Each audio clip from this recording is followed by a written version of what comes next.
วันนี้ก็ได้บวชมันเน้นตนเนาะบวชเน้นอายมันก็ซื้อว่าตนน้องมันก็ซื้อว่าตนโอ้ยมันบ่มีสมองบ่พอกับแม่มันเนี่ยตั้งซื้อยังคือกันแหละน้องมันซื้อว่าต้นน้ำซั่นอายมันซื้อว่าต้นหยังต้นซื่อๆซั่นต้นดินซะไป พอกับแม่มันคิดหยังบ่ออกบ่สู้คิดออกแต่ซ้ำนั่นบ่โอ้ยอิหยังห่างหุ้นส่วนย่านางจำกัดนี่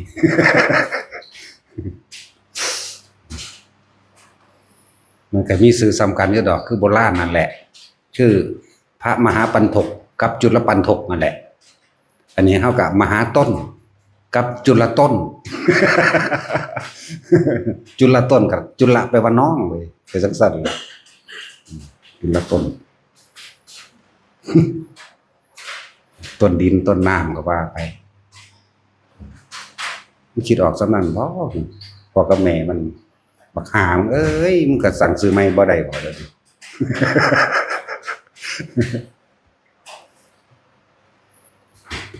วันนี้มันซื้อเดียวกันตำเอิญ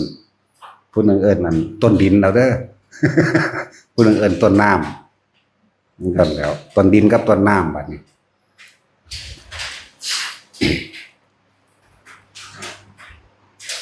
ตั้งใจฟังดีๆพวกนั้นผมจะคำว่าปัจจุบันจิตที่ตั้งไว้ผิดมันจะกลับมาทำร้ายเราอย่างคาดไม่ถึง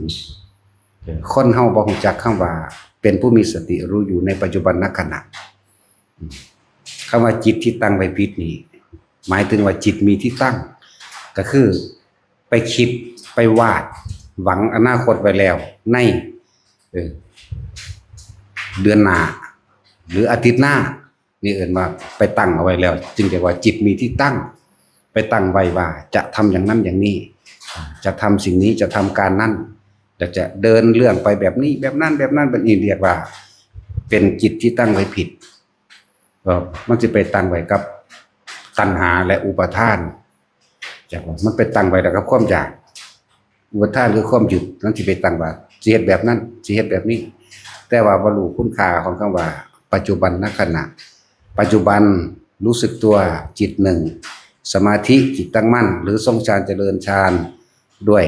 อารมณ์อันเป็นอุเบกขาจิตที่เป็นหนึ่งนี่คืออันเดียวกันทั้งเบิดเป็นความรู้สึกที่อยู่ในกายเฮาอันเดียวกันทั้งเบิดเพียงแต่เว้าหลายๆศัพท์นี่เพื่อให้เกิดความเข้าใจว่าจะไปวาดฝันอย่าไปคาดคะเนอย่าไปคิดนึกไตรตรองว่ากูสิเฮ็ดแบบนั้นกูสิเฮ็ดแบบนี้ในระหว่างปัจจุบันนี้แต่ยังบ่รู้สึกตัวเองในอนาคตที่ไปตั้งไว้เรียกว่าจิตที่ตั้งไว้ผิดไปตั้งไว้แล้วในจุดหมายที่ตัวเองอยากกระทำแล้วระหว่างการเดินทางเอาพวกอยากซึกจังซี่เนาะอันพวกอยากซึกตั้งไว้ว่านี่ตั้งไว้ว่า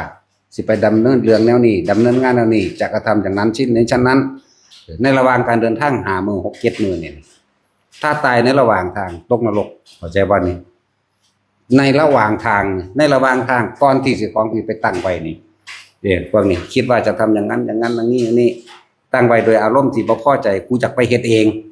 นะตั้งไว้นี่ในระหว่างตายมื้อที่5นี่ไปนรกเลยเด้อสิบอกให้ที่บอกให้ชัดเจนเลยว่านี่เฮาไปตั้งไว้นี่เฮามีความกังวลเรื่องใดเรื่องหนึ่งนี่แหละคือความกังวลเล่าร้อนจึงบอกว่ามันมีคติทางไปคือนรกความกังวลความเร่าร้อนภายในจิตใจของเจ้าของเองที่ตัวเองไปตั้งคาดหวังเอาไว้นี่เลยจึงเรียกว่าจิตที่ตั้งไว้ผิดมันจะกลับมาทำร้ายเราจะได้อย่างคาดไม่ถึงมันก็คาดบ่ถึงได้ว่าเจ้าของสิเฮ็ดได้คาดบ่ถึงที่ว่าจักสิตายยามใดนี่บ่รู้ตายมือแรกนี่ก็ได้ตายมืออื่นก็ได้แต่ว่าไปตั้งจุดหมายมันไว้เอิ้นว่าจิตที่ตั้งเอาไว้ผิดตั้งโดยความกังวลที่ตั้งหากได้ว่าไม่ธรรมดานั่นแหละเป็นทางไปแห่งนรกกังวลเร่าร้อนใครอยากนั่นกังวลเร่าร้อนและใครอยาก อยากที่จะทำอย่างนั้นอย่างนี้อยากเป็นแบบนั้นแบบนี้นั่นแหละเป็นหยังคือบ่อยู่ในปัจจุบันตามธรรมดาพวกเฮาบ่รู้จักได้ว่าในขณะที่เฮาอยู่ในปัจจุบันสติรู้สึกตัวจิตหนึ่งเนี่ยในสี่คำเบาสี่อย่างคืออันเดียวกันคือบางคนเอาคำว่าจิตหนึ่งหรือจิตหนึ่งปัจจุบันสติสมาธิหรือรู้สึกตัวนี่บางคนอยู่ได้แค่ที่ลมหายใจก็อยู่กับลมหายใจบางคนที่ส่องฌานเจริญฌานโดยเอาความรู้สึกตัวนิ่มหน่วงระหว่างกลางหน้าผากเลยแล้วก็นั่นคือปัจจุบันนั่นคือสตินั่นคือจิตหนึ่งนั่นแหละมันเป็นอุเบกขาแล้วเป็นปัจจุบันก็ว่าเป็นสติก็ว่าเป็นสมาธิก็ว่าเป็นอุเบกขาก็ว่าเป็นวิหารธรรมการทรงฌานเจริญฌานก็ว่าเป็นอันเดียวกันแต่ว่านี่มันบ่อยู่ติปุ่นมันขาดคะแนนเอาไว้แล้วขาดคะแนนเอาไว้ว่าสิเฮ็ดแบบนั้นในวันที่8ที่9ที่10ที่อยากจะไปทำใครควรแต่ละมื้อนั่นน่ะเห็นว่าจิตนี่ไปคิดไปนึกไปปรุงไปแต่งในความอยากได้อยากเป็นอยากได้แบบนั้นอยากเป็นแบบนี้อยากเฮ็ดแบบนั้นนี่มันไปใครควรไปแล้วแต่ละมื้อใครควรแต่อันเก่าซ้ำแล้วซ้ำอีกซ้ำแล้วกลับไปก็มาซ้ำไปซ้ำมาในระหว่างทาง5 มื้อตายนี่7 มื้อตายหรือตายเย็นนี้คืนนี้ในขณะที่ไปคิดใครควรอยู่นรกบอกให้เลยว่านรกแล้วคือว่าทำปัจจุบันให้ดีที่สุดจากว่าล่ะไปคาดคะเนยังไว้ข้างหน้าแบบนั้นนี่แหละคำว่าจิตมีที่ตั้งเมื่อจิตมีที่ตั้งแล้วจิตมโนเนี่ยหมายถึงคิดเจตนาไปแล้วเอาจิตมโนวิญญาณหรือจิเจรุก็ได้อันเดียวกันจิตนี่คือเป็นผู้รู้อยู่แล้วล่ะจิตมันก็รู้ในความรู้ทั้งหลายที่เฮามีในตัวเฮาเองมันรู้อยู่แล้วจิตมโนคือคิดถึงไปเมื่อคิดแล้วจะเกิดความรู้สึกนี่วิญญาณใจรับได้บัดพอใจกับไม่พอใจเกิดขึ้นจิตเจหมายถึงเจตนาคือตัวคิดไปจิตเจหรือมโนนึกภาพไปนั่นแหละรุก็ต้องถึงจิเกรุนี่หมายถึงนึกถึงบุคคลสัตว์สิ่งของบุคคลสัตว์สิ่งของอยู่แล้วรูปก็คือรูปนั่นเองแล้วก็ปรุงแต่งจินตนาการว่าเหตุจังสันจังซี่แบบนั้นแบบนี้บ่ฮู้ได้ว่าตัวความรู้สึกมันอาจเกิดความพอใจและบ่พอใจเกิดขึ้นในความรู้สึกเกิดขึ้นแล้วพบได้เกิดขึ้นแล้วพบเกิดขึ้นบ่ทันได้ตายบ่แม่นตายแล้วจังไปพบนั้นพบนี้มันเกิดขึ้นในขณะที่กำลังคิดและมีอารมณ์ความรู้สึกพอใจและไม่พอใจนี่บ่ตายปุ๊บไปเลยไปตามอารมณ์ความรู้สึกที่พอใจและไม่พอใจนั่นเองพอใจแบบโลกอบายภูมิคือเก่าหรือไม่พอใจเนี่ยนรกอย่างเดียวเลยนรกอย่างเดียวถ้าคำว่าไม่พอใจเรื่องใดก็ช่างนั่นแหละอารมณ์ความรู้สึกที่ไม่พอใจนรกหรือว่าพวกจักซื้อคือหลวงตาจุกจังสิหาแต่เหตุผลมาอ้างผมสิไปคุมงานถ้าลูกเขยผมรับงานใดเหมางานใดผมสิไปดูแลจังสั่นจังซี่นี่เรียกว่าคิดนึกปรุงแต่งในรูปร่างลักษณะนี่แหละจิเจรุก็ดีว่าย่านเขาเฮ็ดบ่ดีย่านเฮ็ดบ่ได้สารพัดเรียกว่าล่ะจังสั่นอีกอันนึงสายันกังวลในเรื่องใดเรื่องหนึ่งนั่นแหละไอ้กังวลไอ้คิดอยู่นั่นแหละจักบ่ล่ะวันสิไปนรกเป็นงั้นคือว่าอยู่ซื่อๆในปัจจุบันของเจ้าของโดดนะไปนับมือไว้ล่ะถ้ามันตายก่อนมือสิไปสินั่นไปซะมันสิไปนรกนี่แหละว่าจิตที่ตั้งไว้ผิดมันจะกลับมาทำร้ายเราอย่างคาดไม่ถึงเพราะตั้งไว้แบบนี้เป็นการตั้งไว้ด้วยความกังวลมันญาติหลวงพ่อไปศึกได้บัดนี้ไปอ่อนวอนผู้นั้นไปอ่อนวอนผู้นี้เด้เนาะไปอ่อนทั้งสันสิความคิดนึกถ้าบ่ได้เฮ็ดจังได๋กูก็ต้องแหกกฎไปเด้บัดนี้นั่นล่ะมึงไปใหญ่เลยโอ้ยบ่ได้หวงไว้ปานนั้นดอกแต่ว่าความอยากให้อยู่นี่ ให้เป็นผู้มีสติรู้อยู่ในปัจจุบันรู้สึกตัวอยู่กับอุณาโลมอยู่กับลมหายใจทำปัจจุบันณขณะให้ดีที่สุดเดินจงกรมอยู่แต่อยู่ในความรู้สึกตัวบ่แม่นเอาความคิดไปนึกไปปรุงไปแต่งนั่งอยู่กับอยู่ในความรู้สึกตัวบ่แม่นไปมโนนึกภาพนั้นนี้ปรุงแต่งไว้อันแล้วยืนเดินนั่งนอนกินเข่าอยู่กับให้มันส่งอยู่ในกินเข่านี่ให้มีรู้สึกตัวเหมือนเดิมนี่กินเข่าอยู่กับพุ่นโอ้ยแต่กูเฮ็ดจังไดเนาะเอาบัดนี้เนาะลูกกูชีวิตบ่เนาะไหวบ่เนาะอันนั้นอันนี้นี่เห็นบ่มันไปแล้วนั่นเรียกว่าจิตที่ตั้งเอาไว้ผิดมันไปทางนรกไปทางเปรตไปทางเดรัจฉานจักบ่นี่ไอ้การตั้งไว้แบบนี้ถ้าจิตตั้งเอาไว้โดยสัมมาทิฏฐิขนาดนั้นมันยังเกิดอยู่แล้วนะจักว่าล่ะตั้งเอาไว้โดยสัมมาทิฏฐิสมมติเท่านี้แม้นว่ามีจิตใจเตรียมผ้ากาสาวพัดไปแล้วเตรียมผ้าเตรียมบาตรเตรียมยังท่องบทที่จะค้ำขอบวชหรือขันนาคไปแล้วนี่ตั้งใจว่าอาทิตย์หน้ากูต้องไปบวชกูต้องไปบวชแต่ว่าตายก่อนมาบวชแต่ว่านี่ไปเกิดในสุคติภพเข้าใจว่าล่ะเปรียบเทียบไม่ทางดีนี่เปรียบเทียบไม่ทางที่ไม่ใช่ทุกขติภพเป็นสุขติภพอันนี้เปรียบเทียบมาทางนี้ไล่กับเปรียบเทียบให้ฟังดีกับเปรียบเทียบให้ฟังเหมือนกันกับจิตตั้งเอาไว้ในทางที่เป็นสุคติอันหนึ่งอีก2 มื้อเฮ้อสิไปใส่บาตรสิเอานั่นเอานี่ไปถวายวัดนั่นวัดนี้ก็น่าคิดไต่ตองไขควรไปตายซ้ำไปสวรรค์นี่คือจิตที่ตั้งไว้โดยสัมมาทิฏฐิจากว่าล่ะนี่ตายมันสิคิดไขควรถึงครูบาอาจารย์องค์นั้นวัดนั้นสถานที่นั้นการคิดอย่างนี้ไม่ทำร้ายเบียดเบียนการคิดอย่างนี้น่ะเข้าใจว่าล่ะนั่นแหละตายในระหว่างที่เดินทางมาหรือตายในระหว่างที่นอนหลับไปจังสิไปสุคติภพมีมนุษย์และเทวดาเท่านั้นแต่คิดแบบนี้อันถ้าคิดด้วยความกังวลเอาไว้นี่ไปทุกขติภพนั่นแหละมันบ่มีสมองมันเบิดนั่นแหละพวกกันวนงอแงจังซั่นแล้วการบวชมันบ่แม่นของง่ายเด้สิคุณภาพหรือบ่คุณภาพกูก็เอาปริมาณไปก่อนแล้ววะเหมือนกันกับต้นไม้นั่นแหละถ้าต้นไม้ใหญ่ใบหนาขึ้นมันก็ให้ร่มให้เงาได้อย่างหนึ่งก็เป็นการส่งเสริมหรือสนับสนุนพุทธศาสนาอย่างหนึ่งเพราะว่า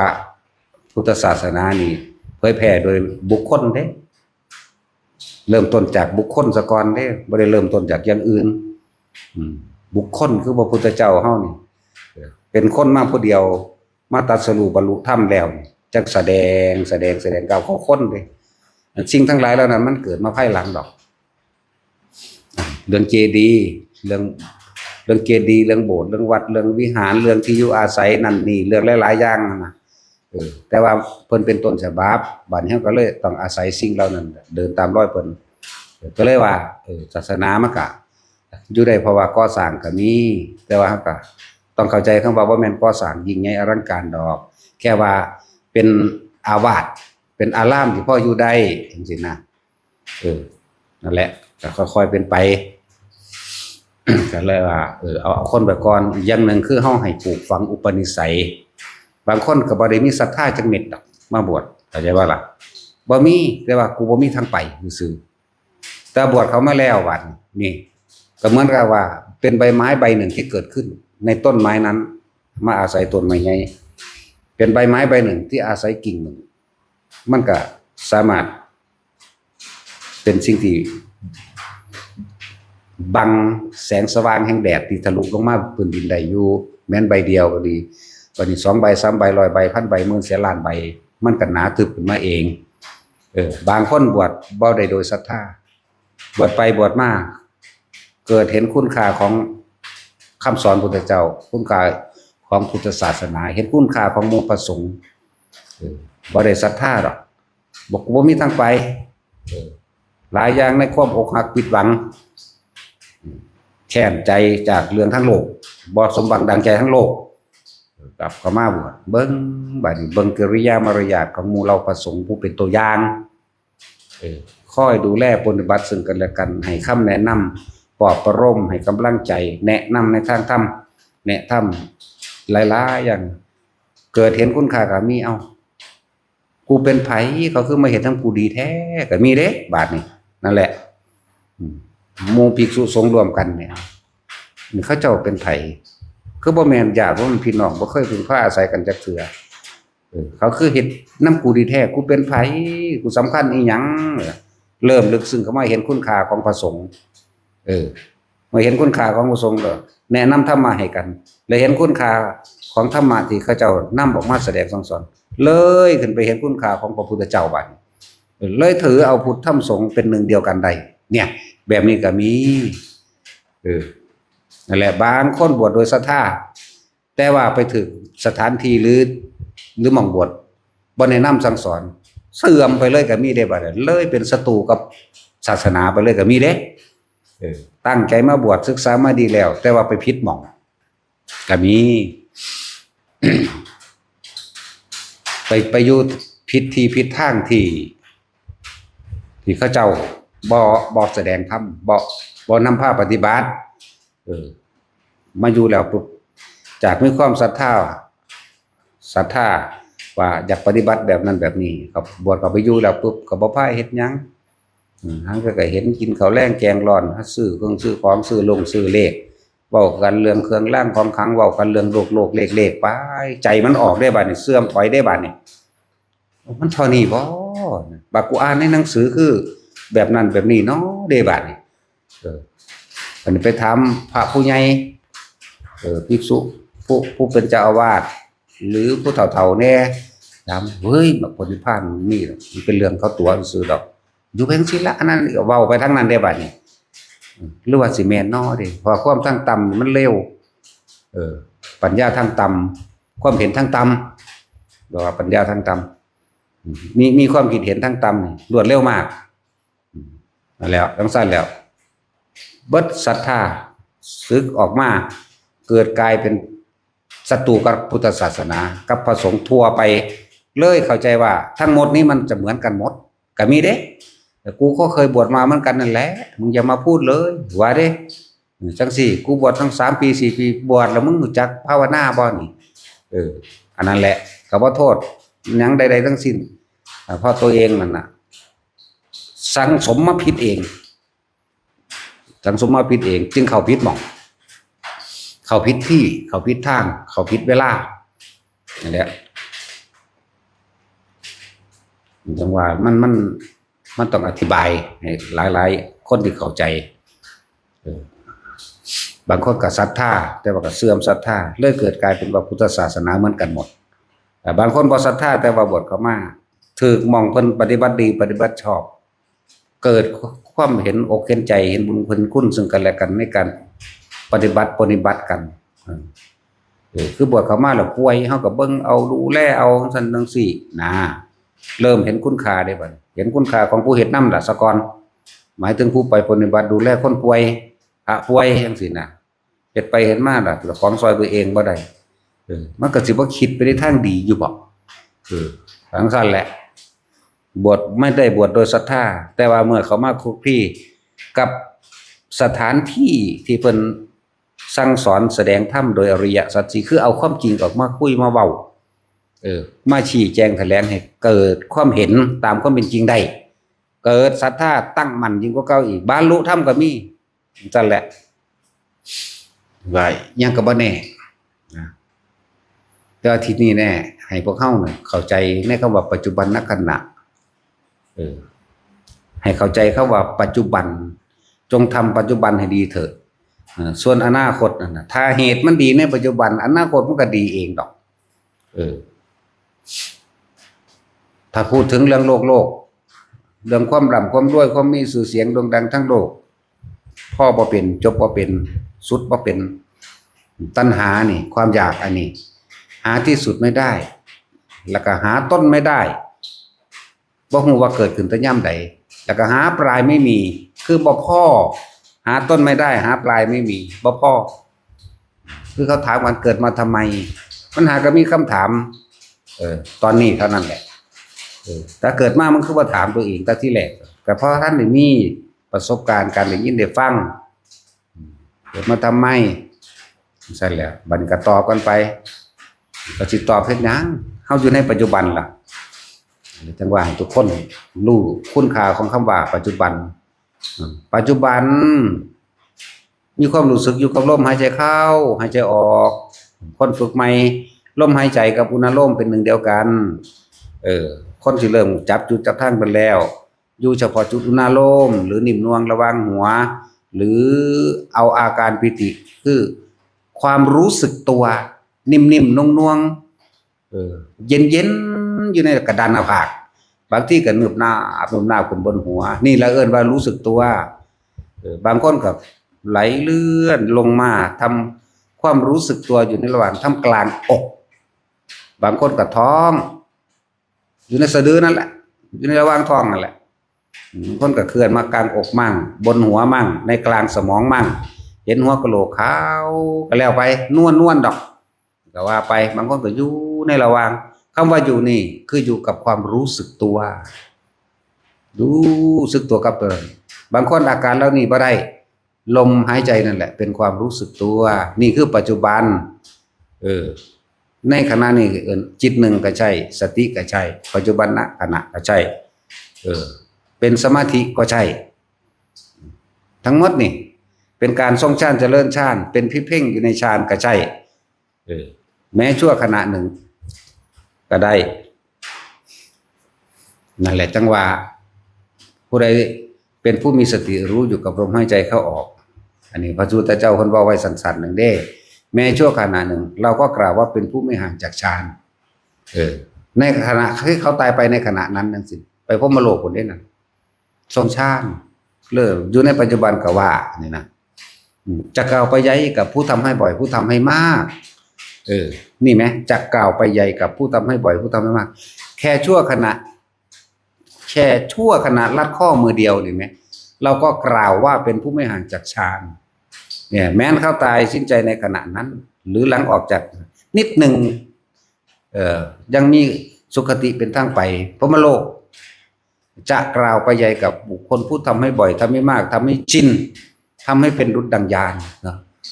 รู้ว่าสีในการเข่าชาติออกชาติทรงชาติทำบรรลุดังยานเพราะจะมีการบรรลุธรรมในช่วงในขณะนั้นไปพร้อมกับมีเพราะเฮาอาศัยพระปัญญาการแสดงธรรมของพุทธเจ้าเฮาอาศัยคำว่าอนิจจังทุกขังอนัตตาที่เพิ่นแสดงมันอยู่เรื่อยๆนั่นแหละเฮาอาศัยสิ่งที่เพิ่นนำออกมาบอกมาสอนเฮาอาศัยเหตุอาศัยปัจจัยหรือปฏิจจสมุปปนธรรมหรือปัจจัยการที่พระเจ้าแสดงไว้แล้วปัจจัยปัจจัยการคือเหตุและปัจจัยทั้งหลายให้สัตว์เกิดอวิชชาปัจจยสังขารสังขารปัจจยวิญญาณังนี่สัตว์เกิดแบบนี้อวิชชายาตเววะอาเสสายวิราคะนิโรโทนี่เหตุและปัจจัยที่ทำให้สัตว์หมดความเกิดหยุดคิดนั่นแหละถ้ายังคิดปรุงแต่งแสวงหาในความอยากได้อยากดีอยากมีอยากเป็นอยู่นั่นแหละชื่อว่าอวิชชาเป็นปัจจัยเกิดสังขารความคิดปรุงแต่งนานาเป็นสารพัดความคิดปรุงแต่งนานาสารพัดทำเป็นปัจจัยให้มันเกิดวิญญาณคือความรู้สึกตัวในความพอใจและไม่พอใจคำว่ารู้สึกตัวนี้รู้สึกพอใจและไม่พอใจนั่นแหละนี่วิญญาณเป็นปัจจัยเกิดนามรูปนั่นไปเกิดระบาดนี่เป็นนามเป็นรูปเป็นมาแล้วนามรูปเป็นปัจจัยเกิดผัสให้เกิดอายตนะชื่อว่าไปเกิดมีเป็นคนแล้วเป็นสัตว์แล้วก็มีตามีหูมีจมูกลิ้นกายอายตนะทั้งหลายเนี่ยเป็นเหตุเป็นปัจจัยเกิดผัสสะเห็นแล้วก็มักเลยเห็นแล้วก็พอใจเลยก็มีบ่พอใจเลยก็มีที่ว่าสิอยู่กลางๆเป็นอยู่บ่เป็นเขาว่าอุเบกขาเวทนานี่โอ้ยอยากว่าหายากล่ะคนเฮาสิอยู่อุเบกขาได้ตอนนอนหลับบ่ฝันเท่านั้นแหละสุขที่สุดของคนการเกิดมาก็คือตอนที่นอนหลับนอกนั้นบ่มีสุขดอกจะทุกข์กับทุกข์เท่านั้นอันแล้วเวทนาเป็นปัจจัยให้บังเกิดตัณหาคือความอยากตัวบัด เวทนาที่บ่พอใจก็คืออยากผลักไสเลยส่งไม่อยากอยู่ใกล้กับคนที่เราเกลียดนี่แหละเวทนาบ่พอใจจากวันนี้ถ้าพอใจเด้ดิ้นรนแสวงหาอยากได้มาแน่เนี่ยนี่มันสุดบ่เป็นทำให้เกิดอุปทานแล้วตัณหาเป็นปัจจัยมันเกิดอุปทานคือความยึดมั่นถือมั่นในอารมณ์ความรู้สึกของตนในความพอใจนั่นเองพอใจอุปทานเป็นใจให้เกิดภพนั่นความรู้สึกนี่เห็นป่ะนี่ความรู้สึกว่าไม่พอใจก็เป็นภพพอใจก็เป็นภพมึงนึงแล้วเป็นปัจจัยบังเกิดภพสิเป็นทั้งไหนกามภพรูปภพอรูปภพก็ว่าไปภพเป็นปัจจัยบังเกิดชาตินั่นไหมตอนที่เขามีความคิดจะมีความรู้สึกเดือนตายปั๊บไปเกิดเลยเด้บ่แม่นว่าจะมานั่งเฝ้าศพ7 มื้อจังรู้เรื่องบ่แม่นแบบนั้นเด้อไปเลยเพราะว่าจะมีจิตมีที่ตั้งเจ้าไปตั้งความคิดความรู้สึกความอยากให้เป็นใบหันแล้วเป็นอุปทานไว้แล้วมีที่ตั้งเกิดเลยบ่มานั่งเฝ้าวิญญาณแบบศพเจ้าของดอกไปเลยแล้วเป็นปัจจัยมันเกิดพบแล้วก็เป็นปัจจัยมันเกิดชาติคือเกิดเลยชาตินี่แปลว่าเกิดเด้บ่แม่นชาติไทยชาติลาวเด้แปลว่าเกิดจากบ่น่ะชาตะแล้วนะแต่ภาษาไทยเฮาไม่ว่าชาตินี่อันนี้ภาษาบาลีว่าชาตะเฮาเว้าเป็นภาษาเนี่ยว่าชาติชาตะแปลว่าเกิดมรณะมิตรภะหลัดมรณะบ่ตายจักคนเอาโลดบ่ตายจักองค์เนาะแต่สิมีแต่มรณภาพมรณะรูปก็บ่ว่าปัดก็ว่าเท่านั้นรูปเท่านี้รูปอยู่ปัดตายมากก็ว่ามรณะรูปกันบ่ว่ามรณภาพว่าซั่นจังมันไปทายไปสิจังได๋รูปภาพพวกกันนั่นแหละเมื่อชาติคือการเกิดไปแล้วนี่ชรามรณะนั่นเห็นบ่เกิดแล้วต้องแก่นี่เห็นบ่ชราคือชรามรณะบ่ว่าแก่ซ้ำแหมชาติชรามรณะ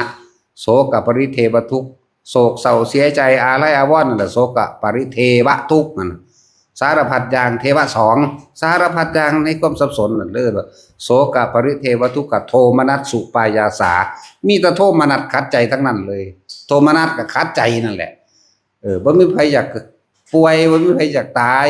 เรื่องว่าโทมนัสสุปายาสานี่เหตุและปัจจัยทั้งหลายให้สัตว์ทั้งหลายเวียนว่ายตายเกิดและเหตุและปัจจัยสัตว์ทั้งหลายบ่เกิดเด้อซั่นเป็นจังไดล่ะอวิชชายตเววะอเสสะวิราคะนิโรโธนี่เป็นหยังถ้าเป็นผู้มีสติรู้อยู่ในปัจจุบันรู้สึกตัวรู้เท่าทันความคิดแล้วนี่อวิชชายตเววะนี่คือมันรู้ความมืดความดำความบ่รู้ทั้งหลายถูกวิชาเนี่ยคือรู้เท่าทันปัจจุบันขณะของเฮาเองรู้ทันความคิดแล้วมันคิดปรุงแต่งไปบ่ได้มันก็นิโรธานิโรโธนั่นตัวมันก็ดับไปทั้งสิ้นตัวมันก็บ่เกิดนั่นตัววิธีมันก็บ่ได้ยากได้ล่ะคำว่าเป็นผู้มีสติรู้อยู่ในปัจจุบันขณะรู้สึกตัวทั่วพร้อมนี่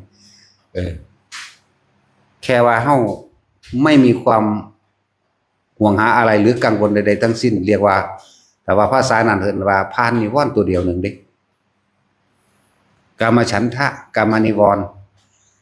กังวลในรูปรสกลิ่นเสียงนี่ก็อีกเรื่องนึงแต่ว่ากังวลในความสงบฉันพอใจแต่ความสุขนี่เห็นบ่นี่ฉันไม่พอใจในความที่ไม่สงบนี่กามฉันทะอันนึงฉันสงสัยนี่ไว้ว่ากามฉันทะกามนิวรณ์นี่ แล้วก็วิจิกิจฉาแปลว่าความลังเลสงสัยอันนั้นอันนี้คือหยังอันนี้เป็นแบบใดถูกหรือผิดร้ายหรือดีลังทำยังไงต่อเมื่อหาคำตอบตัวเองบ่ได้ก็เป็นทีนมิทะเป็นเสื่องซึมๆแล้ววาสนากูเท่านี้บ่ไปได้เหงาไปได้มันน่ะอุตส่าห์รำคาญอุทจักกุจักขึ้นมาอันตัวบัดนี้เฮ้ยแม่งเอ้ยไปได้บาดก็เกิดเป็นปฏิฆะไปอีกเห็นบ่ล่ะจังซั่นแหละปฏิฆะคือหยังความอาฆาตความบาดหมางความบ่พอใจล่ะนั่นน่ะ มันเป็นแมงยังบ่สงบมื้อนี้ว่ะนั่นแหละเพราะว่ามันไปอุปทานไว้แล้วก็แม่นติดสงบชินในความสงบเพราะว่าเฮาไปขาดคะเนเฮาเลยบ่สงบเฮาเลยบ่ฮู้จักคำว่าปัจจุบันคือหยังเฮาไปขาดคะเนไว้แล้วเลยบ่สงบขาดคะเนเพราะการได้ยินได้ฟังได้รู้ได้เห็นหรือได้เคยเป็นมาแล้วนี่อยากจะเป็นคือเมื่อวานนี่นะเนี่ยนึกเอาเมื่อวานได้บัดนี้บ่มีทางจังซั่นล่ะเลยสงสัยกูเฮ็ดผิดจังบ่น้องไปอีกละบาดนี่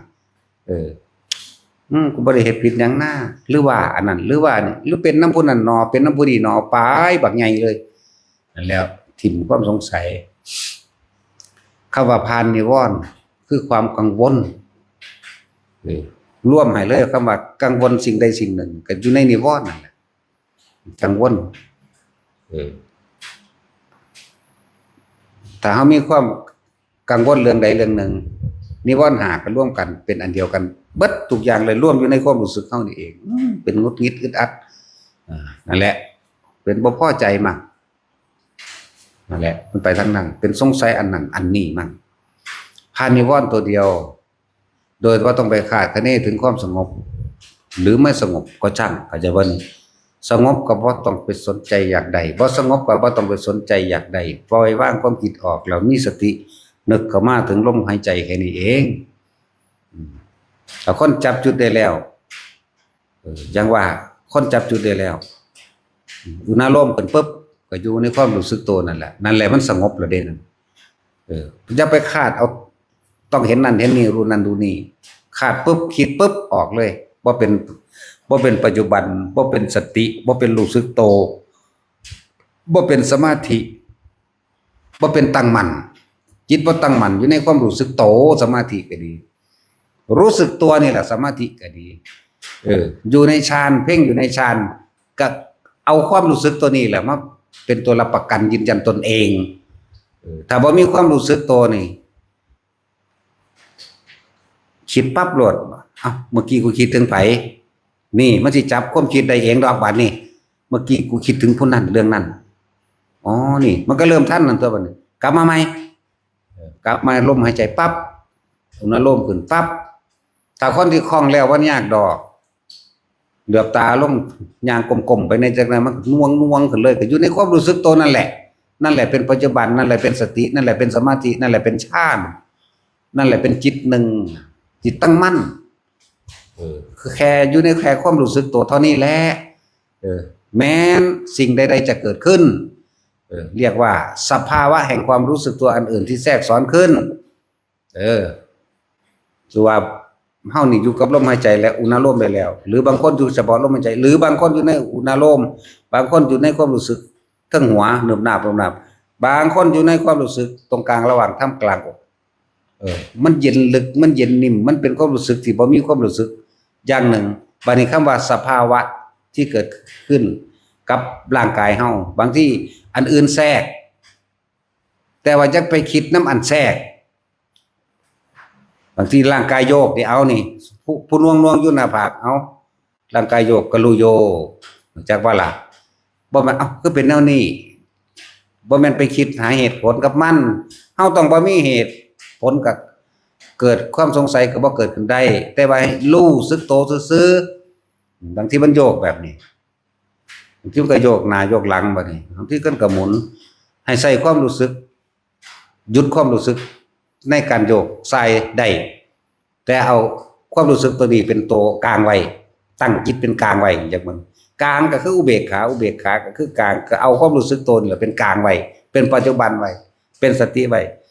เป็นฐานที่ตั้งแห่งจิตเป็นฐานที่ตั้งแห่งความรู้สึกนี่เว้านี่ความหมายเดียวนึงเด้นี่ความรู้สึกเดียวนึงเด้นี่เว้าคนละศัพท์ซื่อเพื่อให้เกิดความเข้าใจนะนี่โยกก็รู้แล้วก็ใส่ความรู้สึกหยุดบางทีคนลุกตั้งแต่ขามาพุ่นตั้งแต่ตีนมาพุ่นวืดขึ้นก็บ่ต้องไปสนใจว่ามันคือหยังผิดหรือถูกร้ายหรือดีรู้สึกเฉยๆปล่อยไปความรู้สึกอย่างนี้มันบ่แซ่อยู่เลยเด้นั่นแหละอนิจจังนั่นแหละอนัตตาเกิดดับไปพร้อมถ้าเฮาบ่คิดเลย เปลี่ยนใหม่ไปเรื่อยเรื่อยเรื่อยถ้าเฮาคิดมันสิลังเฮาไว้บ่ให้เฮาตั้งมั่นบ่ให้เฮาว่างจักบ่ให้เฮาว่างความปล่อยวางคือไม่นำสิ่งต่างๆเข้ามาคิดถ้ายังคิดอยู่ไม่ใช่ปล่อยวางมันสิลังเฮาไว้เลยโยกสั่นสายไปนี่บ้างค่ะถ้าว่าโยกจังซี่เพิ่นเอิ้นภารณาปิติโยกหน้าโยกดังทั้งที่อุณโลมก็เกิดนี่เด้อหรือสายไปข้างซ้ายก่อนหรืออาจจะหมุนๆเนิบนาบซ่าๆเรียกว่าภารณาปิติแต่ว่าเฮาสิจับจุดความรู้สึกตัวเดียวที่อยู่กลางหน้าผากเฮานี่เท่านั้น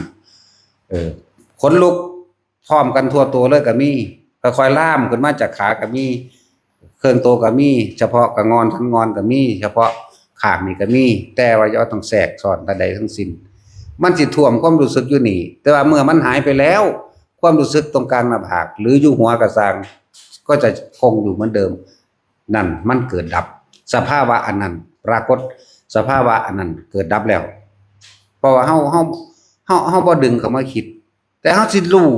โดยบ่ต้องเว้าหยังเลยก็ได้โดยบ่ต้องไปคิดหยังเลยก็ได้เวลาทำให้มากทำให้บ่อยทำให้ชินน่ะก็คือทำแบบนี้มันก็ทำให้ดุจดังญาณน่ะมันสิเป็นความรู้ของมันเอาเองนี่แหละเอิ้นว่ารู้ก็ดีรู้ต่อมาแม่นบัดนี้ปรากฏการณ์อันเป็นนิมิต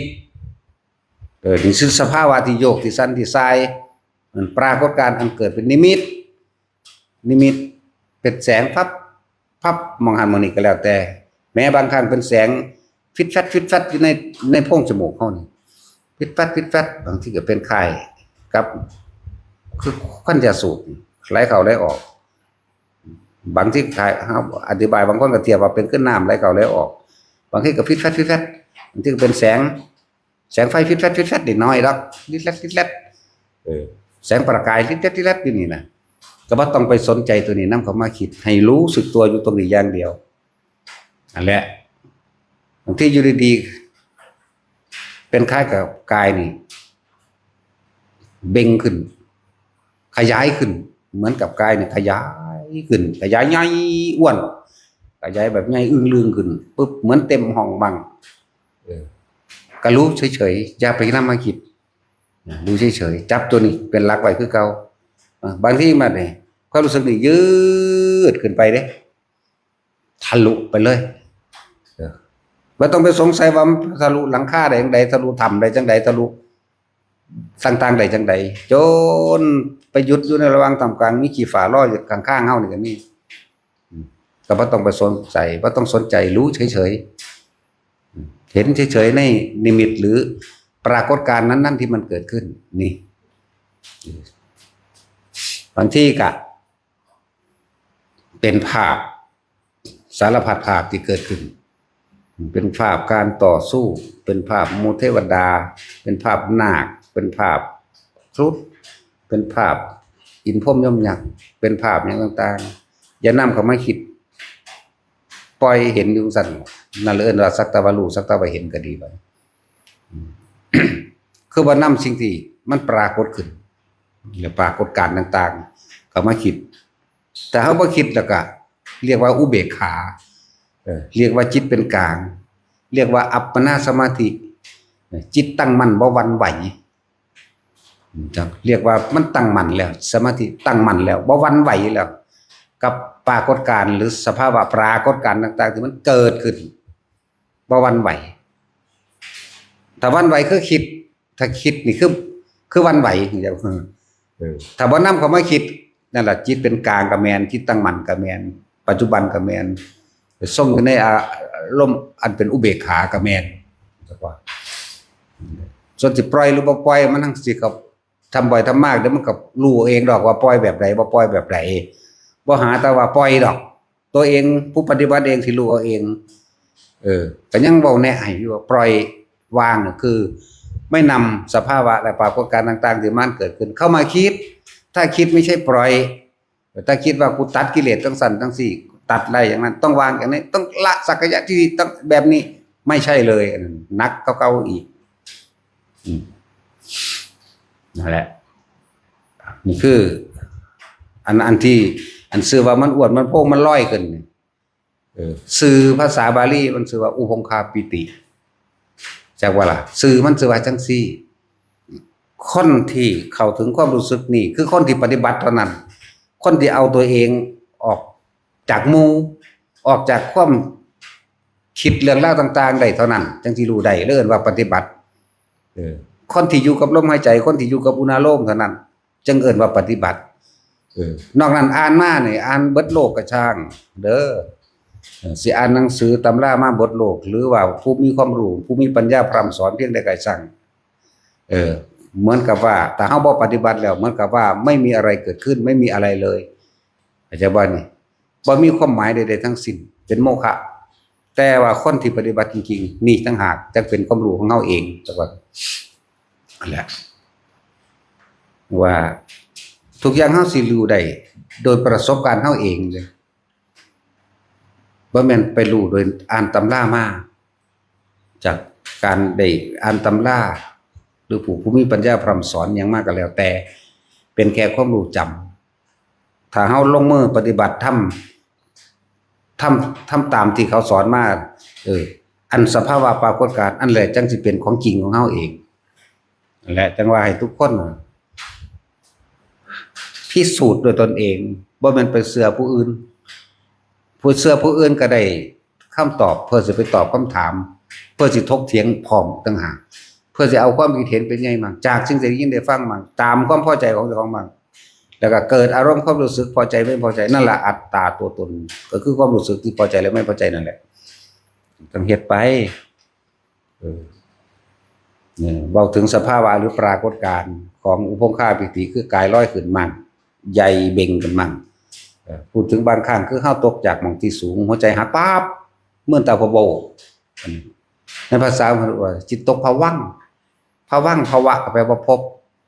พบนั่นเป็นพบกลางๆมันมืดๆอยู่กูบ่ฮู้ไปไสคือกันน่ะเลยภวังค์บ่ต้องไปสนใจมันดอกอันนี้จังซั่นมันก็เศร้าดอกบ่ตกอยู่ซั่นเลยดอกแน่เห็นบ่เกิดดับคราวเดียวนี่ถ้าเฮาเข้าใจตัวคำว่าเกิดกับดับเข้าใจว่าเป็นอนิจจังเป็นอนัตตาถ้าบ่เข้าใจอนิจจังอนัตตาเป็นของเกิดดับพร้อมๆกันนี่ทุกเกิดทันที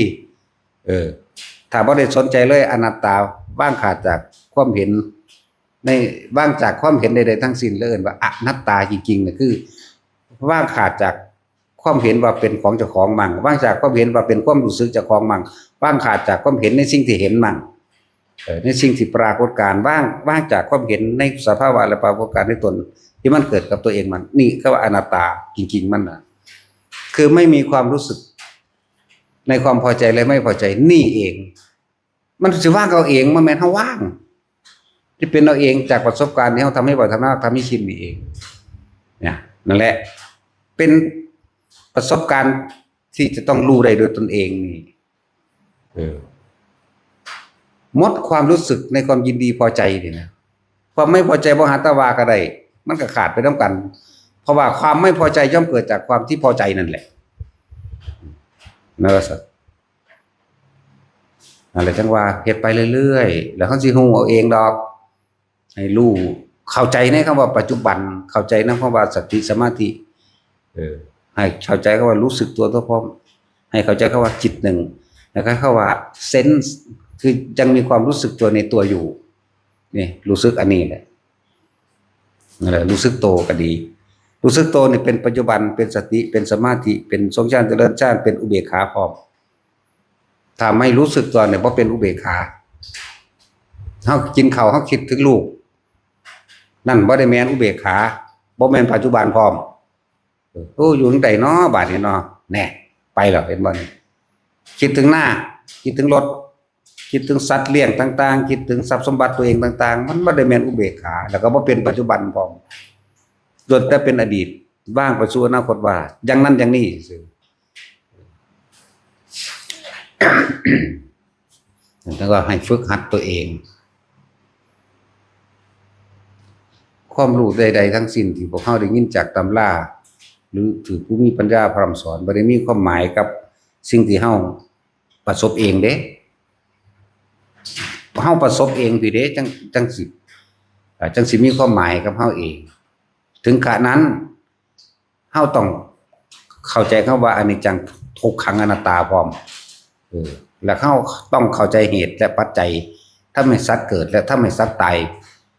แล้วก็ทำให้สัตว์บ่เกิดแล้วก็บ่มาตายอีกพร้อม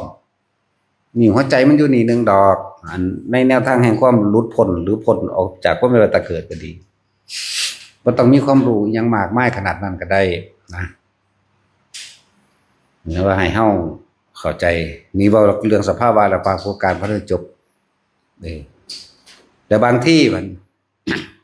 เฮายังมีความรู้สึกตัวอยู่กลางหน้าผากอันนี้บัดนี้เว้าความอันใหม่อาจจะเป็นนิมิตเสียง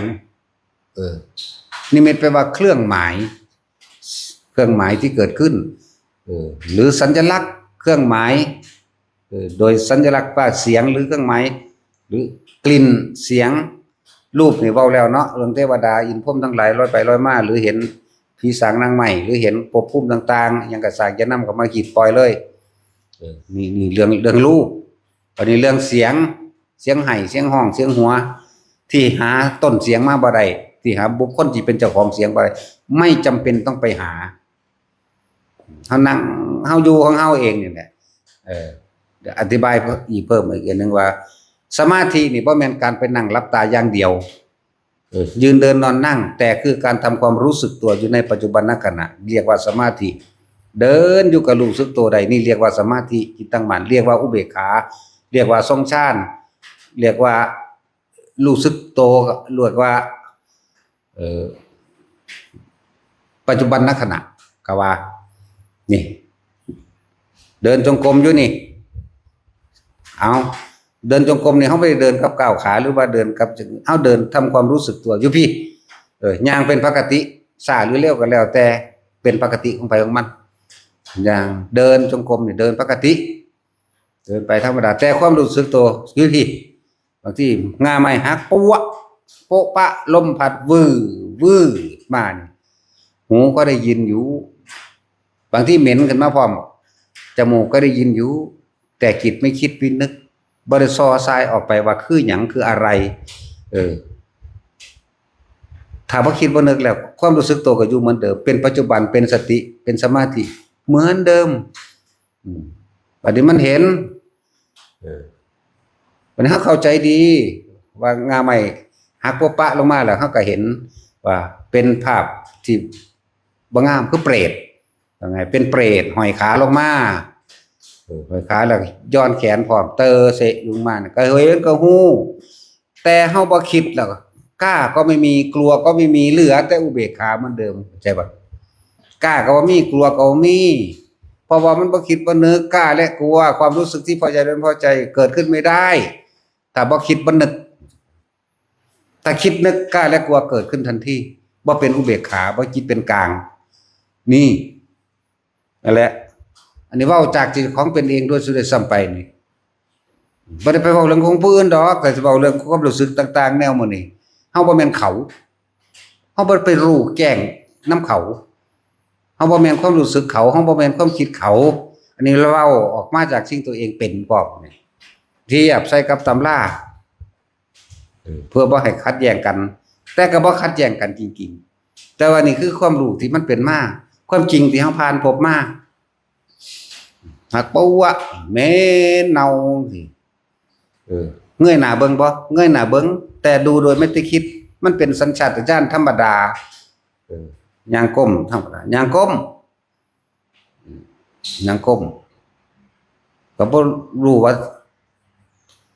มันหังเห็นทั้งๆที่บ่แม่นไฟส่องไปหามันบ่มีไฟบ่มีหยังแต่ว่าหามันหังเห็นชัดเจนชัดแจ้งดีย้อนขาแล้วก็ไกวตัวเองตรวจโซดมาปลายผมมันฟาดเข้าสำตัวฟาดปัวอยู่หั่นรู้สึกได้อีกต่างหากแต่ว่าบ่คิดหยังนั่นแหละรู้สึกได้อีกมันเลยเป็นกลางมันเลยเป็นปล่อยว่างก็ว่าเพราะว่ามันบ่คิดมันบ่นึกแต่ความรู้สึกที่ว่ามันมาสัมผัสในกายเฮานี่ก็ฮู้หัวเราะบัดนี้ไปแล้วบัดแล้วแต่มึงสิว่าไปหัวเราะบ่โดนบ่นานมันก็หายไปเนี่ยเกิดดับนั่นแหละตัดสิเข้าใจคำว่าเกิดดับ หายไปบัดนี้เสียงไห้มาแต่ไกลๆพุ่นก็มีบัดนี้โอ้ยหวนเหลือเกินเฮาสิไปหยังโอ้ยตะเล็ดโดนเนาะเนี่ยก็บ่คิดความรู้สึกก็อยู่ในกายเหมือนเดิมตัวเป็นอุเบกขาเหมือนเดิมตัวก็บ่คิดเสียงก้อมลูกเสียงแอวเสียงลูกแอวอยากกินนมหรือหยังก็บ่รู้นำมันละอันเพราะตอนนั้นมันบ่คิดมันบ่เว้าไม่ซื่อๆเด้นี่เสียงโอกันเสียงกล่อมเพลงกล่อมลูกมีเบิดคำว่ากลางนี่คือไม่คิดคำว่าอุเบกขานี่คือไม่คิดแต่คำว่าปล่อยว่างคือไม่คิดนั่นแหละมันปล่อยของมันไปแล้วเฮาบ่ได้เป็นผู้ปล่อยแต่ว่าเฮาบ่คิดซื่อๆนั่นแหละโอ้ยมันหลายกระดอตั้งแต่ว่ามานี่เดินจงกรมอยู่ปากถ้ำอุ้มลูกเอาจักอยู่เอาลูกน้อยมาอุ้มใส่นี่เอาจักเบิ่งเฮาย่างไปย่างมาเบิ่งอยู่หั่นแหละบ่โดนมานานมันก็หายดอกแน่ก็แค่นั้นบ่แซ่อยู่เดี๋ยวนี้เมื่อแต่มันแช่อยู่เดี๋ยวนี้เบิดดีอยู่นี่บ่อยู่ดอกนี่แตกนี่เบิดแล้วมันหลายแบบวาบให้พวกนี้เบิ่งจักเทื่อได้น่าสูมันบ่มาดอกมันมีใหญ่กว่านั้นอีกอยู่นี่จักว่าล่ะนั่นแหละนี่คือเว้าเปรียบเทียบให้ฟังเด้เรียกว่าแสดงความเห็นแสดงความคิดเห็นซื่อๆได้ให้ฟังอยู่เดี๋ยวนี้ส่วนที่เชื่อหรือไม่เชื่อไม่ได้เกี่ยวกับเราเชื่อก็ช่างบ่ได้ผลกับเราไม่เชื่อก็ช่างบ่ได้ผลกับเราแล้วแต่เฮ็ดบ่เฮ็ดก็สร้างเข้าใจบ่นี่เพียงแต่ว่าเฮาเว้าให้ฟังซื่อเชื่อหรือบ่เชื่อก็สร้างเด้ไปเฮ็ดเอาเองหรือบ่เฮ็ดก็ตามนั่นไปหั่นแหละจังว่าหลายแบบหลายอย่าง บางทีเฮาขึ้นไปคุกไว้นั่งห่างนี่คือนี่สัมพัดลมนี่สัมตัวพัดลมนี่เป็นแสงเบื้อนกันกับอีเกิงดวงจันทร์เต็มดวงลอยเข้ามาใกล้สิเดมือใส่จังสิก็จับบ่ได้มันก็ลอยออกโดยสัญชาตญาณปกติมันก็จับมันเดมือใส่แต่ว่าความคิดบ่คิดเด้มันเดมือสิเอาจังซี่มันก็ลอยออกไปห่างไปไกลๆแล้วก็คอยวืดก็มาอีกก็เฮ็ดมือจังซี่ว่าจังสิมามันก็บ่มาแต่ว่าตอนนั้นบ่ได้คิดแต่ว่ามันแสดงไปของมันเองกายนี่จักว่าล่ะเดมือไปมันก็เดเอาเองโดยบ่ได้คิดบ่ได้สั่งมันเดมันเป็นเอาเองแบบนั้นก็มีและหลายแบบบางทีก็อยู่ไกลๆปลายไม้จะเว้ามานี่บ่แม่นนั่งหลับตาลืมตาตลอดบ่แม่นนั่งหลับตาบ่ได้แบบนี้บ่ได้เคร่งเครียดกับท่ามันนั่งธรรมดานั่งแล้วแต่ปวดขาลู่เปลี่ยนท่าเลยบ่ปล่อยให้ปวดดอกเฮ็ดจังได๋มันก็บ่สู้ดอกเรื่องร่างกายอันนี้ธรรมชาติของมันต้องปวดธรรมชาติของมันต้องเป็นแบบนั้นเฮาจะไปกุม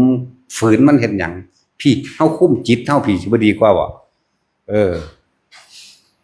นั่นแหละจังว่าอีกนั่งนี่ก็บ่แม่นว่านั่งสมาธิเด้ก็นั่งย้อนขาอยู่ธรรมดาทั้งแต่ก็นั่งคัดสมาธิขึ้นมาเอาขาหนึ่งเอาขาขวากายขาซ้ายมาไกลๆนั่งเล่นไปจังซี่ธรรมดานี่แต่ว่าความรู้สึกตัวบ่เคยออกจากนี้อันนี้เว้าเปรียบเทียบว่าบ่เคยออกจากกระดานหน้าผากเฮานี่เย็นนิ่มน่วงลึกๆอยู่ในนี้ถ้าสิเว้าตามเป็นจริงแล้วบางทีมันก็ขึ้นหัวบางทีก็ลงกลางสมองบางทีมันก็อิ่มเอิบเต็มหน้าอกพี่ก็อยู่จังซี่เคลื่อนไปเคลื่อนมาเคลื่อนมาเคลื่อนไปแต่เฮาอยู่แค่ในความรู้สึกตัวขึ้นไปลงมาขึ้นไปแล้วแต่มันอันอื่นๆก็ปรากฏขึ้นบัดนั่นแหละเป็นยุงสั่นเป็นว่ารูปรสกลิ่นเสียงต่างๆที่มันเกิดขึ้นเฮาบ่ได้สนใจเลยคือเฮาบ่เอามาคิดนั่นแหละเอิ้นว่าทำความรู้สึกตัวอยู่ในตัวเองได้นี่เป็นอุเบกขาแล้วเป็นการปล่อยออกแล้วล่ะเป็นการปล่อยว่างแล้วโดยบ่ได้คิดว่าปล่อยพร้อมนะเป็นสมาธิเป็นจิตตั้งมั่นในฐานที่ตั้งแห่งจิตกัดนี่แหละรู้สึกตัวอยู่ในหม่องนี้เฮาใส่ศัพท์เพื่อให้เกิดความเข้าใจเน้นย้ำต่อย้ำให้มันเข้าใจหนักแน่นกว่าเก่า อุณาโลมก็ว่าแล้วจิตตั้งมั่นในฐานที่ตั้งแห่งจิตในความรู้สึกตัวหม่องนี้เด้อหม่องนี้เด้อก็ว่าแล้วเพื่อจะให้ทุกคนพิสูจน์ตัวเองว่าอันนี้บ่เอิ้นว่าสมาธิอันนี้บ่ทรงฌานอันนี้บ่ปิติอันนี้บ่นะเน้นย้ำให้แต่ละคนรู้สึกตัวเองแล้วก็ให้เข้าใจในศัพท์พร้อมในภาษาพร้อมเฮาบ่เว้าบาลีมีผู้ใดมาสนใจพอปานใดดอกบาลีนั่นน่ะแต่นักเรียนบาลีแท้ๆก็ยังบ่ได้ไปสนใจไปปฏิบัติเพิ่นสิเอาหยังมาเว้าก็เว้าไปตามความคาดคะเนเอาเองบ่คือพวกเขาเจ้าเข้าป่าเข้าดงไปเห็นนั่นเห็นนี่โดยจริงๆนั่นแหละเป็นวิชาของแท้ดังนั้นมิตรขาดเอานั่นแหละว่าเฮาเข้าไปอยู่ในป่านี่มันความคิดมันสิไปทางใดวะนี่ถ้าเฮาบ่มีหลักยึดไว้นี่ผู้เขาเจ้าบริกรรมภาวนาพุทโธหลักของเจ้าก็คือพุทโธนั่นแหละเป็นบ่จับใส่ลมเขาเจ้าก็พุทโธรั่วทีเลยเพราะว่ามันยานแต่นี้ออกจากพุทโธแล้วก็บ่เป็นจิตหนึงบ่เป็นความตั้งมั่นบ่รั่วอยู่หั่นซั่นแหละตอนนี้ออกไปแล้วบัดนี้ห่างจะเสียงอันปวกหัวสั้นไหมเวลาเฮาย่างไปถึกอันหน้าบริเวณของมันคลาสั้นซ่าคุณรู้เด้พวกอยู่ทั้งต้นไม้บัดพวกอันขี้ดินที่มันติดตามพวกคูขาบลงมาแล้วเด้จังซั่นแหละแต่ซ้ำนี้มันก็ย้านคักแล้วเด้คนเพราะมันบ่ได้มีประสบการณ์ไปรู้ไปเห็นตามความเป็นจริงปวกบางทีเสียงนกบัดนี้เสียงนกกักขึ้นเลยนะอยากว่าล่ะเสียงนกนกยังอยากว่าตาศีลเจ้านกกระเต็นที่มันห้องแบบนั้นห้องกลางเว้นอันนี้กลางคืนบ่ห้องแต่กลางคืนอีกแบบนึงบัดนี้นกคำบ่าว้าขึ้นป่าบักใหญ่ๆเด่นตาย่านคือหยังนี่แย่งไฟไปเบิ่งมันว้าวใส่ตาวานที่อยู่ใกล้บ่แม่นบ่ไกลเถิบอยู่ตามันใหญ่ว้าวขึ้นแล้วถ้าผู้บ่อยู่ในความรู้สึกตัวคิดไปทั่วทีบมันสิแล่นแต่ว่าผีว่าหยังว่าไปแสงนั้นแสงเพชรคือเฮายินนี่แหละก็มีนั่นแหละย่างเข้าไปพิสูจน์ไปใกล้เขามันตาฟ้างมันบ่หนีจักว่านกขบานั่นน่ะมันบ่หนีเด้มันตาฟ้างเฮาจี้ไว้ไปเบิ่งใกล้ๆแล้วลายอ้อยอยู่ท้อกำปั้นบ่ได้ใหญ่หรอกบางทีก็นกเข้านกแสกมื้อนี่สิวากมาใกล้ๆเฮาก็มีเด้อันเรื่องตื่นนี่บ่ค่อยตื่นปานใดดอกมันสิเสียงหยังหลายอย่างดอกที่เฮาฝ่าฟันพามาตอนที่มันเป็นตาย้านยิ่งกว่าอื่นใดคือธรรมชาติที่มันเป็นนี่ฝนตกลมฟ้าร้องฟ้าผ่านี่แหมนี่ไปเบิ่งอยู่ในร่องไปอยู่ในภูเขาผู้เดียวนี่จักว่าล่ะอยู่ตามพลานหินนี่แหมตามด่านต่างๆนี่แหมเวลาฝนตกฟ้าร้องฟ้าผ่านี่บ่ธรรมดาเด้มันคือหัวใจสิแหลกละเอียดออกมันเปี้ยเข้านี่ธรรมดาเด้สมเฮายินนำนับบรรณบาตเมืองนี่มันแค่ตึงตั้งธรรมดานึงเด้แต่ว่าตัวนั้นตัวมันคือพากลางโตพากลางหัวใจคือหยังนี่เด้เสียเข้านี่ธรรมดาบ่เปี้ยงเข้านี่โอ้ยเป็นตาตายคือหยังนี่ตัวสิอยู่ไสบัดนี้พวกเฮาสิอยู่ไสอันนี้อยู่กับลมหายใจกับอุณาโลมนี่อยู่จังซี่ฮู้ยินอยู่เด้ล่ะเปี้ยป้าเข้าแล้วก็บ่ได้คิดว่าหยังก็สร้างแม่มันคืนมันบ่คิดมันมาเว้าตอนนี้ซื่อๆได้นี่เอามาเว้าเปรียบเทียบให้ฟังซื่อว่าตอนนั้นเฮาอยู่ไสเฮาก็แค่อยู่ลมหายใจกับอุณาโลมแค่นั้นโอ้ยหนักหนากว่านั้นก็เยอะแยะแต่อันนี้เป็นตาย้านกว่าเพราะว่ามันเป็นธรรมชาติที่เฮาฮู้อยู่เห็นอยู่นี่แหละอันสั่งลึกลับซับซ้อนเนี่ยตื่นอยู่ดอกอันเรื่องตื่นห้องอักก็มีอยู่บึบมานี่ตื่นอยู่แต่ว่าตื่นปุ๊บบ่คิดเด้ รีบปั๊บเข้าลมหายใจเข้าตื่นนี่น่วงขึ้นโลดนะอันเรื่องตื่นนี่ตื่นตกใจว่าตื่นอ้าคองขึ้นก็มีอยู่แต่ว่าบ่แลนเพราะว่ามันบ่คิดจังซั่นแหละอยู่ดีๆงูตัวบักใหญ่ซ้ำเสานี่โผล่ขึ้นเนี่ยบ่แม่นพญานาคพญาเนกแมงหยังดอกเขาเว้าก็คืองูตาแหนี่แหละเพราะว่าเกิดว่าคืองูตาแหนี่บ่มีหงอนพร้อมเพราะว่าขึ้นมาว่าสูงจัก2 เมตรนี่แหละบึบขึ้นมาก็เห็นอยู่แต่ว่าอยู่ในนี่ยางพาไปเลยก็มีอันตื่นอยู่ปั๊บเข้ามานี่ยางพาเลยบ่มีหยังจังซั่นล่ะคือไปว่าหยังกับอันพญานาคพญาเนกอันข้ามน้ำมาทั้งเที่ยวเห็นดำอึบๆอยู่ยางแมงเหยียบไปเลยพุ่นแล้วยังมีว่าถ้าข้ามน้ำแล้วข้ามฮอดหิวพุ่นย่างไปเลยย่างใส่บักอันนี้แหละจังซั่นล่ะมันมีเบิดกว่านี้อีกมีเยอะแยะมากมายอันแนวจังสัตว์แต่ว่าผมบ่ได้สนใจเรื่องปาฏิหาริย์ต่างๆซื่อๆจักให้คนรู้ปัจจุบันอยากให้คนรู้อยากให้ทุกคนรู้จักคำว่าปัจจุบันขณะนี่แหละนี่เรียกว่าสภาวะและปรากฏการณ์ต่างๆอันเกิดขึ้นจากรู้หมายถึงเทวดาอินพรหมเห็นรถรถอีหยังรถแห่งธรรมนี่เด้รถแห่งธรรมเบ้ยมันได้เข้าถึงนะแม่มันเข้าถึงจิตเข้าถึงใจเข้าถึงความรู้สึกแท้ๆอันกลิ่นโดยภายนอกหรือเหม็นหรือหอมก็สร้างมีอยู่ดอกอันกลิ่นหอมๆดอกไม้ดอกมณฑาต่างๆดอกกินตปาตีดอกหยังดอกหวานดินมื้อนี้มีทุกอย่างนั่นแหละหอมก็มีเหม็นไปทางซากศพซากสัตว์เหม็นกว่านั้นอีกก็มีจักแม่นหยังดอกก็มีกลิ่นเสียงเสียงนี่มันเป็นของปกติเป็นประจำบางที่คือ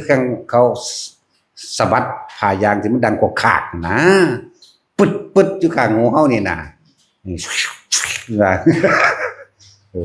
ธรรมดาดังบักแห้งซ้ำบางที่ก็มีหยังปิ้วไปข้างดังเฮานี่เสียงปิ้วไปเลยเด้เดี๋ยวไปพุ่นน่ะก็มีหลายกว่านั้นคือเอางอนบักจกตีแป้นนี่ที่เว้านี่เว้าให้คนเข้าใจว่าเสียงมันดังแบบงอนบักจกตีแป้นสิเด้จริงๆเฮาอยู่นั่งอยู่ก้อนหินหมดเด้นั่งอยู่ก้อนหินอยู่พลานหินมั่งนั่งอยู่ตามที่ต่างๆเป็นดินนั่นแหละค่ะมั่งนั่งอยู่ในกฎมั่งจังซี่เด้แต่มันตั้งกันดังตื่นเรื่องตื่นแต่ปั๊บเขาล้มโลดบ่คิดต่อบ่คิดตามอยากว่าเรื่องตื่นนั่นแหละบ่คิดต่อบ่คิดตามบ่ได้สงสัยว่ามึงคือหยังเป็นหยังหลายหรือดีนั่นนี่แม้กระทั่งผีกองแกงมื้อนั่นล่ะผีกองก้อยมื้อนี่โอ้ยพ่อหลายชนิดคือหยังนี่เพียงแอวนี่คือค่อนนั่นแหละหัวแดงจีวอยอยู่ แต่แปลกประหลาดแต่ว่ามันคือมีนม6เต่าก็มี8ก็มีเด้มันสิอยู่นำความบ่อุดมสมบูรณ์หรือสมบูรณ์บ่แล้วบ่ได้ส่องไฟแยงเบิ่งแต่ว่าเห็นชัดเจนทั้งที่มืดแต่ว่าเห็นชัดเจนนั่นแหละแปลกประหลาดอยู่แต่ก็บ่เงินดอกเพราะสำนั้นแหละว่าพอสิแล้วข้าวเขาเนาะโอ้มาคิดพอถ้าเอามาออมกินจักสิลองเบิ่งเนาะนาฏศิลป์จะกินว่าผีออมผีกองกอยออมผีกองกอยมีอยู่ได้อยู่นี่ก็มีสูงดอกโตอยู่นี่เดี๋ยวมันหากินหอยกินปูอันเสียงแป๊กนี่มันเคาะหอยกินได้นั่นแต่ปูมันที่ดึงกวาบโลดดึงเดี๋ยวมันก็ยำกินกวาดแต่ว่ามันเป็นหยังคือว่ากินขาบ่เนาะมันสิกินโตมันเด้กับเอามือจกเอาอันมันในกระดองมันนี่เนี่ยเอามือน้อยๆมันนั่นแหละจกรับโลดว้ายตะกี้กูก็มักคือกันกินกับตำบักหุ่งยำควาบเด้สมน้ำหน่ายได้กินหลายแขวว่ามีกันแล้วหอย นี่อยู่ข้างที่เฮานี่แปลกๆแปลกๆอยู่แต่เฮาก็ยังไปเบิ่งมันคือบ่ญาติบ่มันก็ธรรมดามันหันหลังให้เด้กสินแงกมาเบิ่งเฮาจังซี่แล้วก็บ่ได้สนใจมึงเห็นกูบ่มีความหมายบ่ เขาอยู่แปลกๆแปลกๆหัวอันนั้นออกมาก็กินมื้อน้อยๆนึงดอกแต่คือคนนั่นแหละทำตั้งแต่บักอันนี้มันก็ยังเห็นได้เห็นได้นี่เก่งอยู่เด้ขึ้นผู้เดียวก็ได้กลางเว้น แต่กลางคืนต้องไป2 กลางคืนไป2กระปุกแต่เพิ่นเห็นก็เห็นตอนจะวาง5 โมงแรกนี้อันนี้ก็ดีมันเต้นขาเดียวเพิ่นว่ามันเป็นหยังคือมีขาเดียวโอ้พิการ รถชนมันก็ตัดออกบ้างกันหรอก มีเบิดยิ่งป่าใหญ่ยิ่งมีมหัศจรรย์หลายอย่างโตบักใหญ่ประมาณ2 เมตรนี่ก็มีขึ้นกกไม้เด้กระดึบขึ้นไปเด้ขึ้นกกไม้จักสิกกหยังแล้วไปกำเอาหึแต่เสียงว้าเขาเรียกก็เห็นตะขาปกลงมาเฮามันกินนกเงือกมันบ่คือบ่กินศพนกเงือกบ่ทิ่มศพไม้เฮาสมนกนี่บอกแรกพระขนาเฮานี่แหละเฮ้ยเอาโตมากูเนี่ยกูก็หิวคือกัน สิออมกินยามเว้นนี่แต่เห็นแต่ก่อนกลางคืนดอกพวกนี้บ่มีไฟแต่ว่าเห็นได้ชัดเจนมีคือแนวแปลกๆอยู่ทั้งที่เฮามามืดคักเด้มืดมากเลยป่าทึบๆพวกนั้นน่ะจักบ่ล่ะแต่ว่าบ่มีไฟแต่ว่าเห็นโตมันขึ้นกระดึบขึ้นไปมันโอบแบบกระดึบแบบนี้นะบ่แม่นตัวตาดเด้จักว่ากระดึบ แบบไตแหมแบบไตนี่นั่นแล้วมันจะเสียงนกเอ๊ะอักก็ปกลงมาพี่ศพมันคือบ่กินหมายถึงศพนกเงือกก็มีแล้วจังซั่นแล้วบางสิมันก็กินเด้บ่จงให้เฮาจักเม็ดเลย ตัวพวกนี้พวกขึ้นในกกไม้พวกนี้ขึ้นในกกทั้งกกไม้พวกใหญ่พวกน้อยก็แห้งพวกนี้สุกก้อนหินคือปึกลึกปักลักไปโลดปุกปักไปเด้กินปูกินหอยยำควบอยู่ห้วยคนบ่ได้กินข้าวหลายมื้อกูก็หิวคือกันเด้ ขาแมงก้อยนี่บ่กินวะ ธรรมดาบ่เว้าม่วนตลกซื่อๆเด้ออยู่ผู้เดียวเด้อสิบอกให้บ่แม่นอยู่กับคนบักหลายอากลากแบบนี้เด้อยู่ผู้เดียวเป็น100 โลพุ่นเด้อว่าสิเห็นหนทางใดแต่สิ่งใดที่เฮาผ่านมาแล้วมันก็แค่นั้นแหละมันก็เป็นเรื่องตลกแต่ช่วงเฮาอยู่ด้วยกันมันบ่ตลกดอก มันกลุ่มอยู่อยากว่ามันกลุ่มอยู่พี่อันโตน้อยๆดอกอันโตสูงจัก90 เซนหรือเม็ดนึงนี่แหละที่มันดูดเข้ามาในอันกดเน่านั่นน่ะดูดเข้ามาเด้ก็นั่งเบิ่งอยู่คือกันนั่นแหละบ่ได้หลับตาเด้นี่ภาวนาบ่หลับตาเพราะว่าหลับตามาก่อนแล้วมีตั้งแต่ไปทางนอกเบิดบ่มีความรู้สึกโตนั่นแหละบ่มีความรู้สึกโตตะกี้เป็น20 ปีกว่าๆจักว่าตั้งแต่เฮ็ดมาตะกี้คือมีแต่ส่งมีแต่ไปทางนอกมีแต่ไปรู้สึกว่าเพลินกับการเห็นภพภูมิต่างๆเป็นเมืองบาดาลเป็นเมืองคนท่านเป็นลุกขะเทวดาไปเล่นตามเฮือนตามซ่านเขาเห็นหน้าเป็นอากาศเทวดาเป็นสวรรค์สันนั้นไปจังซั่นแล้วก็ซอกแซกไปตามไปหาสัตว์ในตำราในตำนานจังซี่พวกกิเลนมันก็เห็นฮู้อยู่โอ้เป็นแบบนี้ไก่ฟ้าเป็นแบบนี้กิเลนเป็นแบบนี้แม้กระทั่งนกหัสดีเป็นแบบนี้สร้างน้ำเป็นแบบนี้เฮาเข้าใจอยู่ว่าสร้างน้ำตัวท่อโปรตีนคือแมงข้ามสำแมงข้ามเข้าไปว่าท่อโปรตีนกับกระทออยู่กับมีอยู่เป็นคือเหมือนกับปลาชนิดหนึ่งสินะเอามือไปฝ้ายขึ้นมาสิก็เฮ็ดลองเบิ่งอยู่แต่ก็ปล่อยลงไปแต่เขาคือบ่ย้านเฮาแล้วเขาก็บ่ย้านอะไรจิตที่มันเป็นกลางจักว่า มันบ่มีความคิดว่าสิไปทำร้ายเบียดเบียนผู้ใดผู้หนึ่งเสียชีวิตและทรัพย์สินนี่แหละจังเว้าอยู่เรื่อย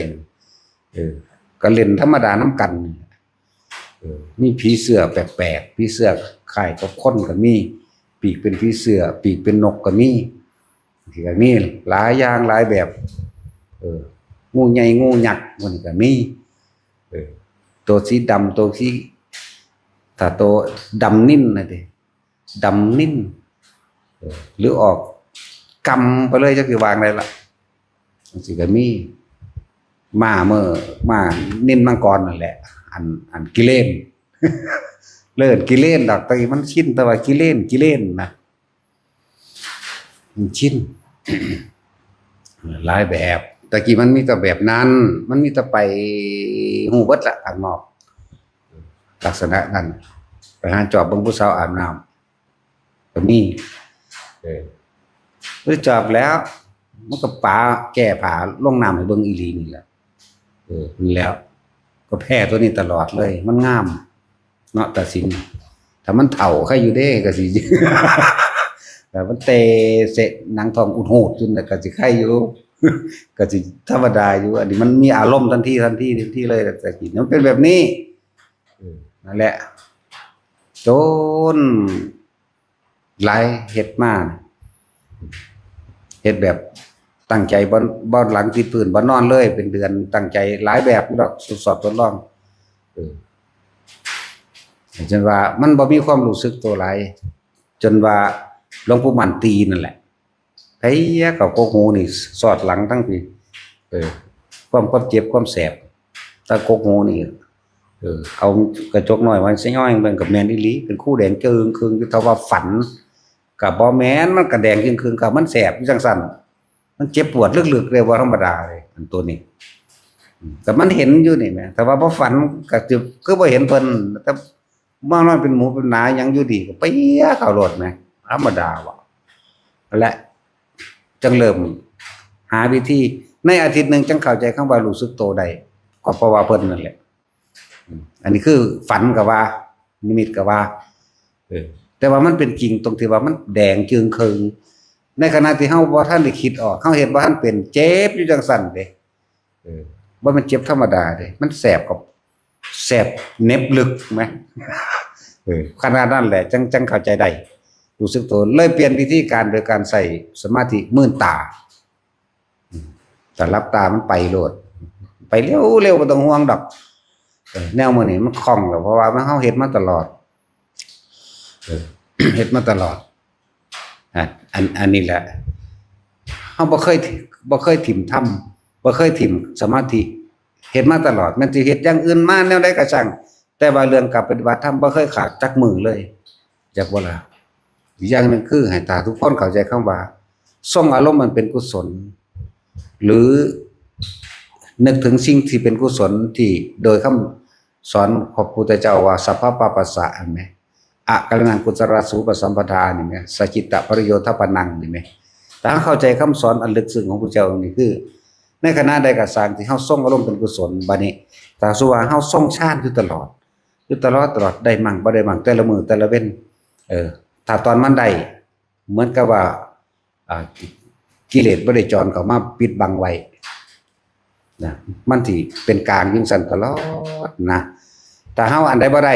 เหมือนกับว่ากิเลสหรือเป็นก้อนสีฟ้าเมฆบดบังแสงพระอาทิตย์นะจริงๆมันบ่เสื่อมไปไหนเด้มันอยู่ของมันแต่ว่าเป็นเพราะว่าเฮาปล่อยจิตปล่อยใจเฮาความคิดของเฮาไปหาสิ่งที่เฮาอยากได้อยากดีอยากมีอยากเป็นซื่อๆเด้จริงๆมันก็อยู่ของมันจังซั่นเหมือนกับดวงอาทิตย์มาปิดกันไว้ได้เฮ็ดให้เฮามืดในช่วงใดที่เฮาคิดถึงธรรมปั๊บตัวนี้ก็เปิดออกทันทีการปฏิบัติธรรมสิ่งเหล่านี้เป็นสมบัติสมาบัติเป็นมรรคสิทธิฌานที่คุ้มเฮาอยู่ตลอดเป็นเพราะว่าเฮาปล่อยจิตปล่อยใจปล่อยความคิดไปหาบุคคลสัตว์สิ่งของแล้วก็อยากได้อยากดีอยากมีอยากเป็นไปสร้างความรู้สึกในความพอใจหรือบ่พอใจเองเป็นเพราะว่าเฮายังยึดอยู่อัตตาตัวตนในขณะที่นั้นมันก็บ่มีอัตตาตัวตนเด้ล่ะมันก็อนัตตาอยู่ของมันจังซั่นในขณะที่เฮาบ่นำสิ่งทั้งหลายที่ตาหูจมูกลิ้นกายสัมผัส เขามาคิดมานึกนี่มันก็ปล่อยของมันเองเด้แต่ว่าเฮาบ่เฮ็ดแช่ไว้ตลอด24ชั่วโมงได้ซื่อๆจักบ่ล่ะเปรียบเทียบว่าเฮาบ่เฮ็ดแช่ไว้ตลอดรอบมันนะ24ชั่วโมงนะอันนี้เฮาได้มั่งในขณะที่เอาง่ายๆว่าทุกคนทรงฌานเป็นแล้วนี่ในขณะที่เฮาทรงได้บ่คิดถึงไผบ่มีอารมณ์ความรู้สึกอันอื่นเป็นอุเบกขาอยู่ซั่นตลอดมีความรู้สึกตัวอยู่ตลอดนี่นั่นแหละขณะนั้นแหละมันก็ปล่อยแล้วว่างแล้วแต่ในขณะใดที่เฮาคิดไปเรื่องผู้นั้นผู้นี้หรือมีคนมาคุยนำนั่นที่ปล่อยความรู้สึกไปกะสิ่งที่ในขณะนั้นไปแล้วเหมือนกับเรื่องว่าเป็นเมฆมาบดบังดวงอาทิตย์แล้วก็ล่ะจุดดังขี้เมฆมาบดบังแสงสว่างเอาไว้จริงๆมันสว่างอยู่หั่นแหละเฮาหังส่งบ่ได้ตลอด24ชั่วโมงก็ซื่อบ่เรื่องชั่วโมงบ่เพื่อเข้าใจซื่อเด้แต่มันได้แล้วมันบ่มีการบ่มีเวลาบ่มีสถานที่พร้อมเป็นอากาลิโกหมายถึงไม่มีการไม่มีเวลาไม่มีสถานที่บ่มีหยังมันสิเป็นอยู่สังสรรค์ของมันแต่เฮาเป็นน่ะอันนี้เว้าเปรียบเทียบให้ฟังนั่นแหละ คือฝึกเด็กน้อยนี่มันได้ง่ายเพราะหยังมันกิเลสบ่ทันหลายแต่ฝึกผู้ใหญ่มันกิเลสหลายความอยากมันหลายมันมีแนวเริ่มบดบังสมมุติว่าเด็กน้อยที่เขามาฝึกนำเฮาน่ะถ้าเขาอยู่กับความรู้สึกได้ตลอด20ชั่วโมงไปเรื่อยๆมันบรรลุไปเรื่อยได้นั่นน่ะแต่ว่าด้วยการงานหรือด้วยการเรียนหรือด้วยหลายๆอย่างกิเลสสิคอยซึมเอา